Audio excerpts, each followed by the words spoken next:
আপনারা জানেন যে ৮/১১/২০২৪ খ্রিস্টাব্দ তারিখে রাত্র আনুমানিক ৯টা ১৫ মিনিটে আমিনবাজারের একটা গ্যারেজের দক্ষিণ পাশে একটা অজ্ঞাত লাশ পাওয়া যায়।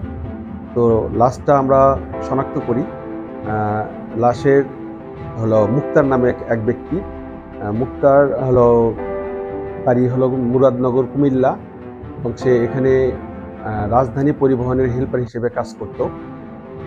এখানে এই কাজ করা অবস্থায় তার সাথে ওই জায়গার রনি নামে এবং হলো বিল্লাল নামে দুই ব্যক্তির সাথে তার একটা দ্বন্দ্ব হয়। তো বিল্লাল আগের দিনে, এই ঘটনার আগের দিনে বিল্লাল তাকে মারধর করে। বিল্লাল হলো মাদক ব্যবসায়ী ওখানকার, এবং ভিকটিম মুক্তার, সে তার ধারণা ছিল, রনির তার ধারণা ছিল যে এই মুক্তারই তাকে মার খাওয়াইছে। সুতরাং এর জেদ ধরে সে তাকে এই সামনে কাঁচি দেখতে পাচ্ছেন, এই কাঁচি দিয়ে তাকে বুকের বাম পাশে উপর্যুপরি আঘাত করে এবং তাকে কয়েকটা পোজ দেয়। পোজ দেওয়ার ফলে মুক্তার সেখানে মারা যায়। তো এটা আমাদের ঢাকা জেলা পুলিশ স্যারের হলো দিক নির্দেশনায় সাভার থানার একটা চৌকস দল এটা নিয়ে কাজ করে আমরা আসামিকে শনাক্ত করি, রনি প্রামাণিককে। রনি প্রামাণিককে ধরার জন্য আমরা বিভিন্ন ফাঁদ পাততে থাকি। একসময় আমরা একটা নারী সোর্সকে ব্যবহার করার পরে আমরা গতকাল আমরা তাকে অভিযান চালানোর জন্য মানিকগঞ্জে, ওই সোর্সকে বললে যে মানিকগঞ্জে যাই।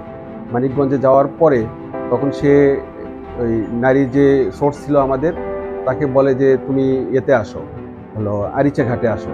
তারপর আরিচাতে যায়, আরিচার পরে বলে সাটুরিয়াতে আসো, পরে সাটুরিয়াতে যায়, সাটুরিয়াতেও সে বলে জায়গা চেঞ্জ করে, পরে বলে যে আমি পাবনার এই পাশে আসি, তুমি এই পাশে আসো, হলো ঘাটে, পাবনার রঘুনাথপুর নামক জায়গায়। তো এই জায়গায় যখন যায় তখন তারপরে ওইখান থেকে আমাদের যে পুলিশের টিম ছিল তারা কিন্তু লুঙ্গি পরিহিত এবং বাজারের ব্যাগ হাতে ছিল। এটা নিয়ে তারপরে তাকে ওখান থেকে গ্রেপ্তার করা হয়। গ্রেপ্তার করার পরে তার দেখানো জায়গা মধ্যে থেকে এই যে আমরা সামনে যে কাঁচিটা দেখতে পাচ্ছেন, যেটা দিয়ে সে হত্যা করে, এটা আমরা উদ্ধার করি, এবং এই কাঁচি সে ধুয়ে ওই মার্ডারের জায়গা থেকে কিছু ৩০০ গজ দূরে কাঁচিটা ফেলে রাখে যায়। এই চাকুটা আমরা উদ্ধার করি, এবং আসামিকে গ্রেপ্তারের পরে আসামি তার হত্যার সাথে জড়িত থাকার কথা স্বীকার করে।